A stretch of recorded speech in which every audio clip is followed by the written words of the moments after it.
Hello friends, कैसे हैं आप सब। उम्मीद करते हैं आप लोग काफ़ी अच्छे होंगे, स्वस्थ होंगे, मस्त होंगे और आपकी पढ़ाई भी काफ़ी बेहतर चल रही होगी।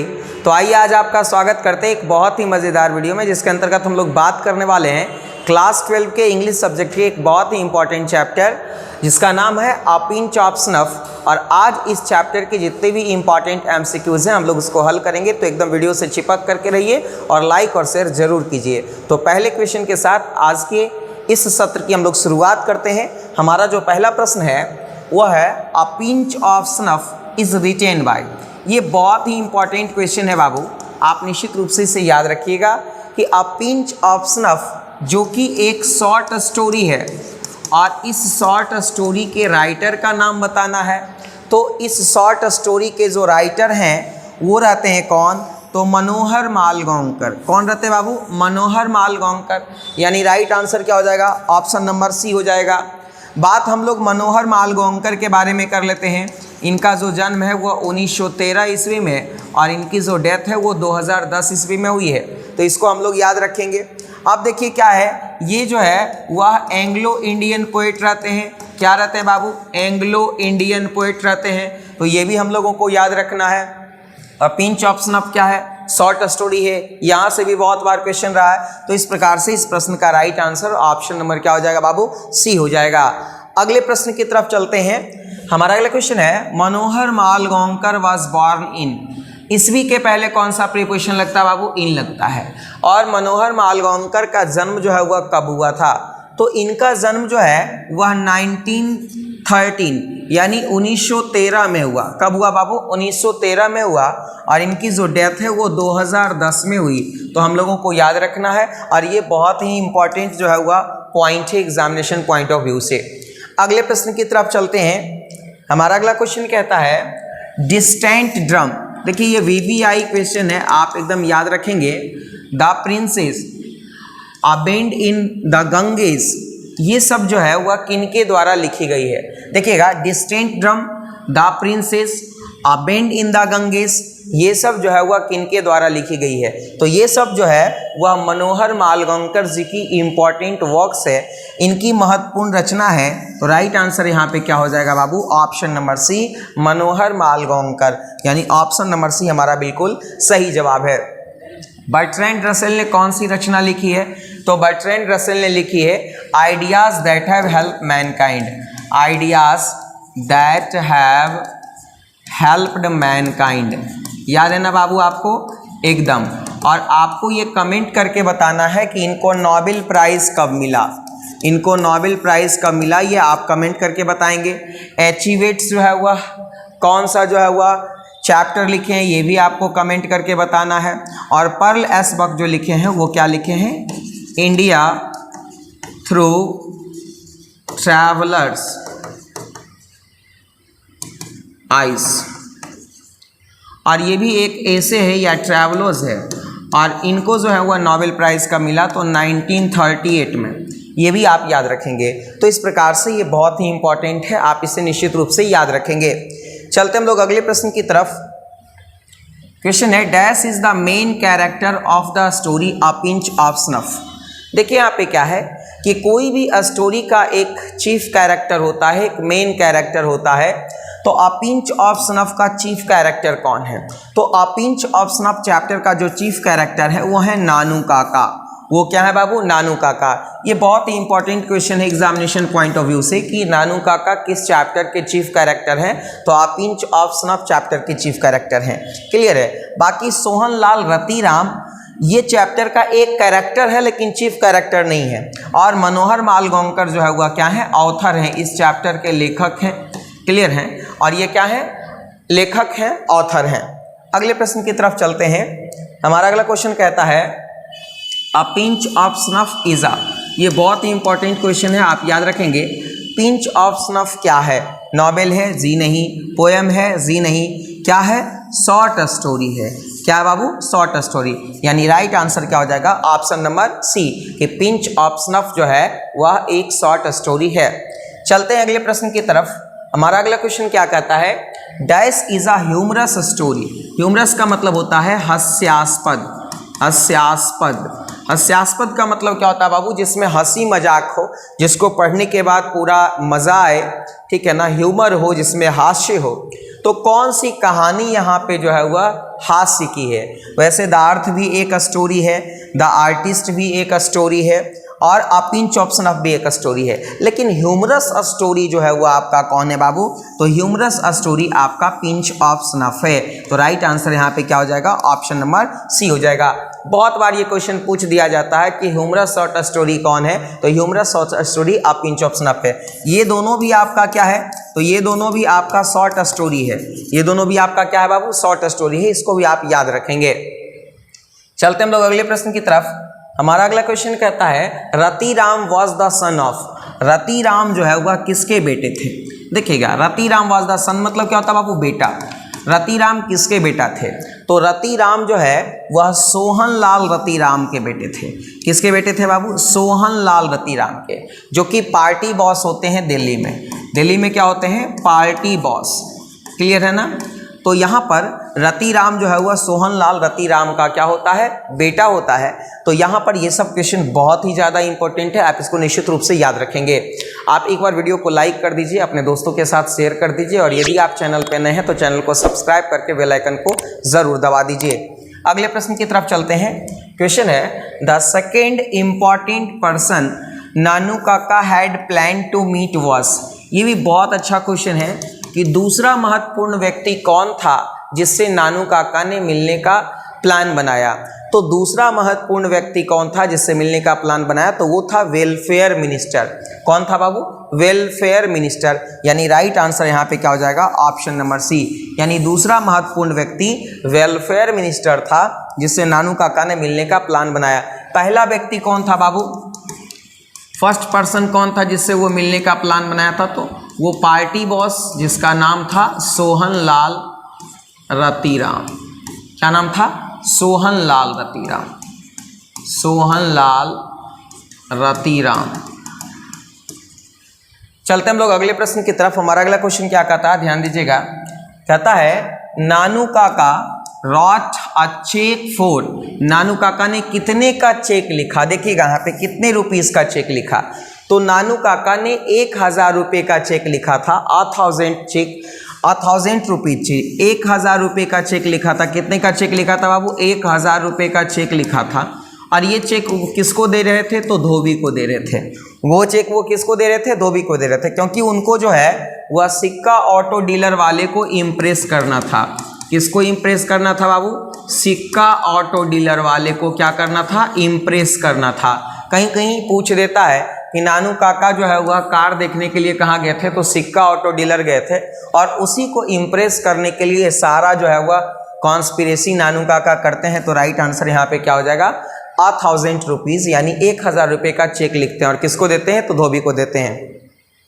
अगले प्रश्न की तरफ चलते हैं। The author was merely. लेखक जो है जिनका नाम क्या है? तो जिनका नाम है मनोहर मालगोंकर। मनोहर मालगोंकर। अब देखिए ये अ pinch of snuff short story के क्या रहते हैं? लेखक रहते हैं। और ये मुश्किल से इनको जॉब लगी है और किस पद पर ये कार्यरत हैं? तो ये अंडर सेक्रेटरी के पोस्ट पे कार्यरत हैं। किस पोस्ट पे कार्यरत हैं बाबू? Under secretary. यानी राइट आंसर क्या हो जाएगा? ऑप्शन नंबर 1 हो जाएगा। यानी मनोहर मालगोंकर जो है वह अंडर सेक्रेटरी के पोस्ट पर जो है वह कार्य कर रहे थे और अभी प्रोबेशन में ही थे। अभी क्या थे बाबू? प्रोबेशन पीरियड ही इनका चल रहा था। अभी नौकरी नई थी तो प्रोबेशन पीरियड में ही थे। कहता है Nanu Kaka had 3rd class ticket but travelled in the 2nd class because. यहाँ पे देखिए ये भी अच्छा क्वेश्चन है कि नानू काका के पास 3री क्लास का टिकट था लेकिन वो दूसरे क्लास में यात्रा किए। 3रे क्लास का टिकट था लेकिन दूसरे क्लास में यात्रा किए। ऐसा क्यों? तो देखिए क्या है, ऐसा इसलिए था कि 3rd क्लास में रूम नहीं था और इनको 2nd क्लास का टिकट मिल नहीं रहा था। तो यहाँ पर ध्यान से देखिएगा, there was no room in the 3rd class. 3rd class में जो है वह क्या था? रूम नहीं था। ऊपर से नानू काका चालाक तो थे ही, तो आराम से जो है वह 3rd क्लास के टिकट पर 2nd क्लास में क्या कर लिए? यात्रा कर लिए। राइट आंसर यहाँ पे क्या हो जाएगा? ऑप्शन नंबर डी हो जाएगा। अगले प्रश्न की तरफ चलते हैं। ऑन द प्लेटफॉर्म नानू काका हैंड ओवर द ऑथर। देखिए यहाँ पे एक फ्रेज का इस्तेमाल किया गया, हैंड ओवर। हैंड ओवर का मतलब क्या होता है बाबू? सौंपना। हैंड ओवर का मतलब क्या होता है? सौंपना। कहते हैं कि प्लेटफॉर्म पर नानू काका ने लेखक को क्या सौंपा? तो प्लेटफॉर्म पर नानू काका ने एक बास्केट, एक टोकरी सौंपा, और ये टोकरी जो है वह किससे भरा हुआ था?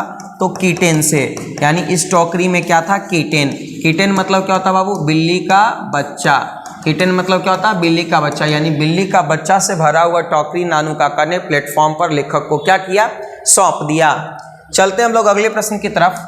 हमारा अगला क्वेश्चन कहता है नानू काका वॉज इंस्टॉल्ड इन। नानू काका को इंस्टॉल किया गया। तो नानू काका को कहाँ इंस्टॉल किया गया? तो ऑथर के बेडरूम में, यानी लेखक के बेडरूम में नानू काका को कहाँ क्या किया गया? इंस्टॉल किया गया। यानी जब नानू काका आए तो लेखक को अपना रूम खाली करना पड़ा और नानू काका उस रूम में जो है वह क्या हुए? एडजस्ट हुए, इंस्टॉल हुए। यानी राइट आंसर क्या हो जाएगा? ऑप्शन नंबर सी हो जाएगा। अगले प्रश्न की तरफ चलते हैं। क्वेश्चन है द ऑथर हैड टेकन, यानी लेखक मनोहर मालगोंकर ने, देखिए यहाँ पे ये जो लेखक हैं मनोहर मालगोंकर, ये कितने दिनों की छुट्टी ली थी? तो माँ के कहने पर जो है इन्होंने 2 दिनों की छुट्टी ली थी। माँ के जोड़ देने पर, माँ के कहने पर इन्होंने जो है वह 2 दिन की क्या ली थी? छुट्टी ली थी। यानी राइट आंसर क्या हो जाएगा? Option number C. माँ के कहने पर इन्होंने 2 दिन की क्या ली थी बाबू? छुट्टी ली थी। क्लियर है? यहाँ तक कोई डाउट है क्या?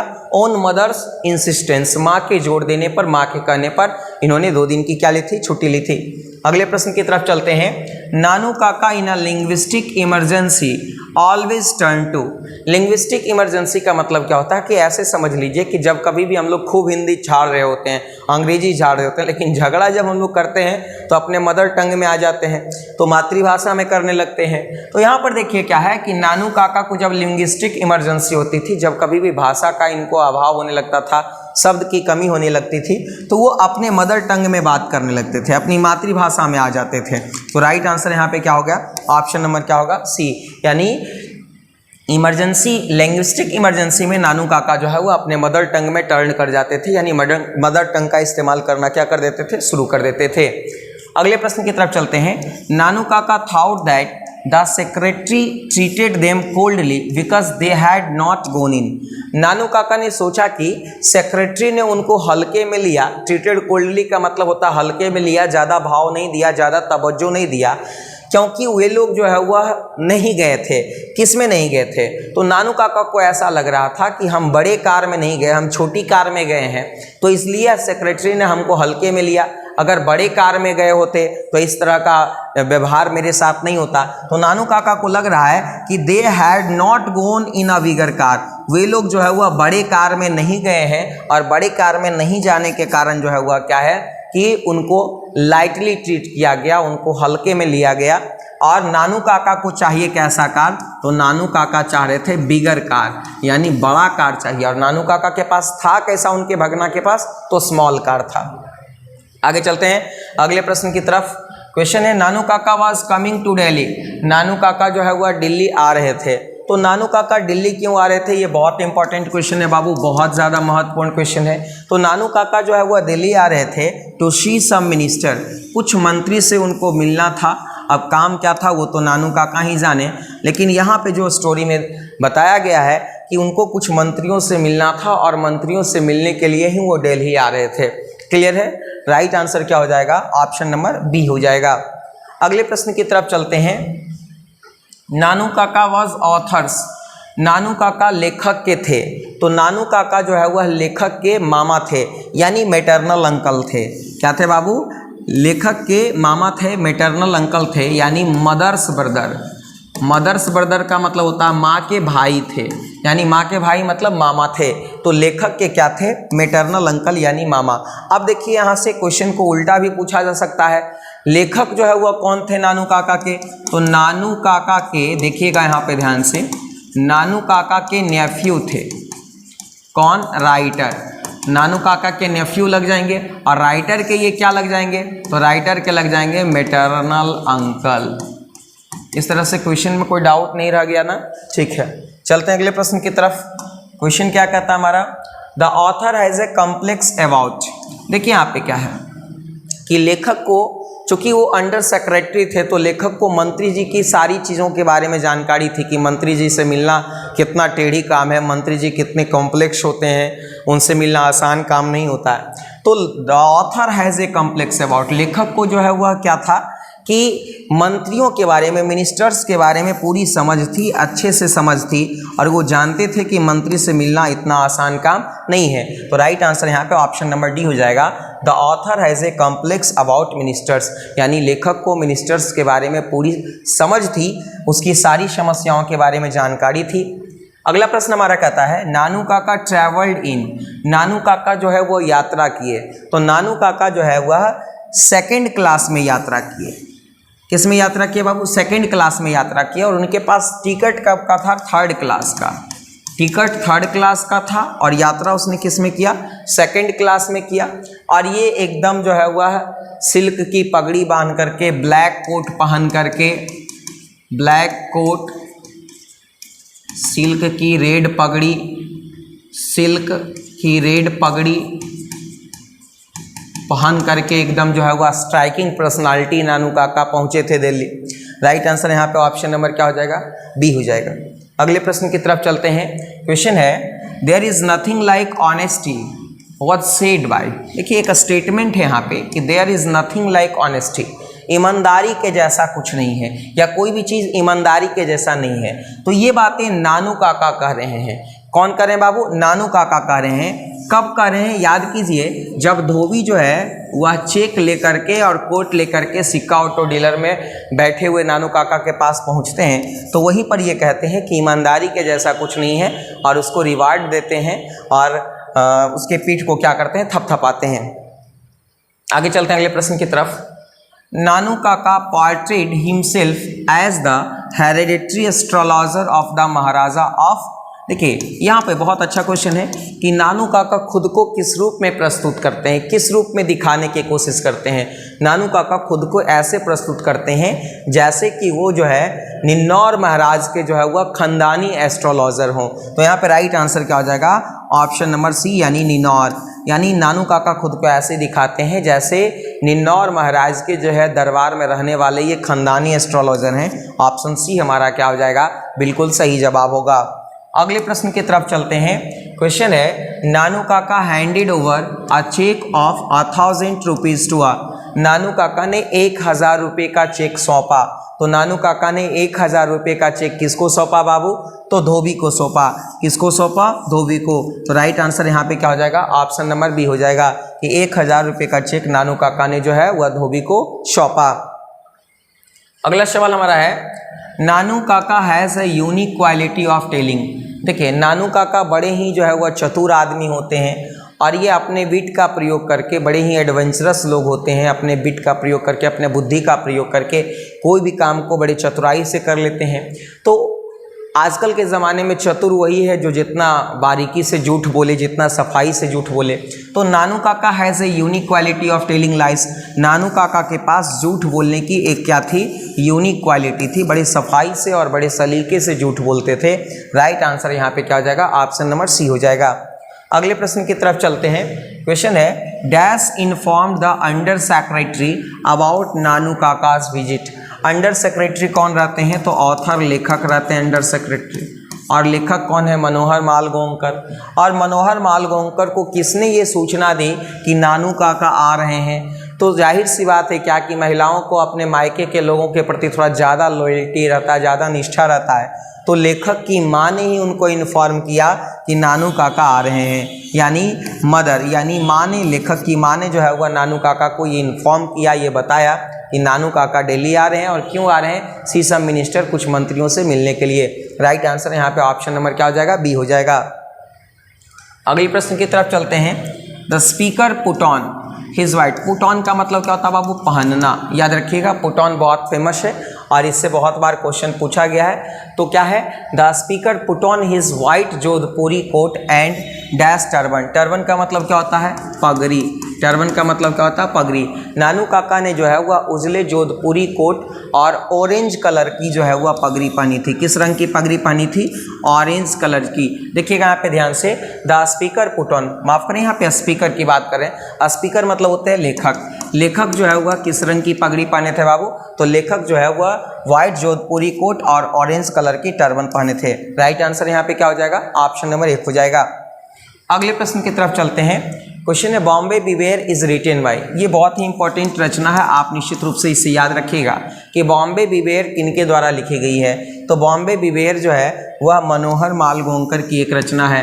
राइट आंसर क्या हो जाएगा? Option number C, Bombay beware, the princess avenged in Ganges. ये सभी मनोहर मालगोंकर की इंपॉर्टेंट वर्क से आप इसे निश्चित रूप से याद रखेंगे, यहाँ से भी अक्सर क्वेश्चन पूछा जाता है। अगले प्रश्न की तरफ चलते हैं। नानू काका वाज टू स्टे फॉर। नानू काका दिल्ली आकर कितने दिन रुकने वाले थे? नानू काका दिल्ली में कितने दिन ठहरने वाले थे?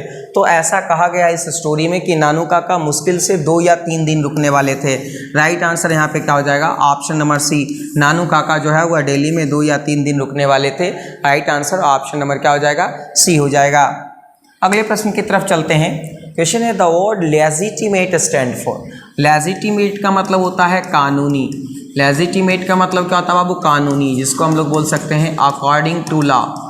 अकॉर्डिंग टू लॉ, कानूनी या अकॉर्डिंग टू लॉ, जो नियम के अनुसार हो, जो कानून के अनुसार हो, उसको हम लोग लेजिटिमेट बोलते हैं, कानूनी।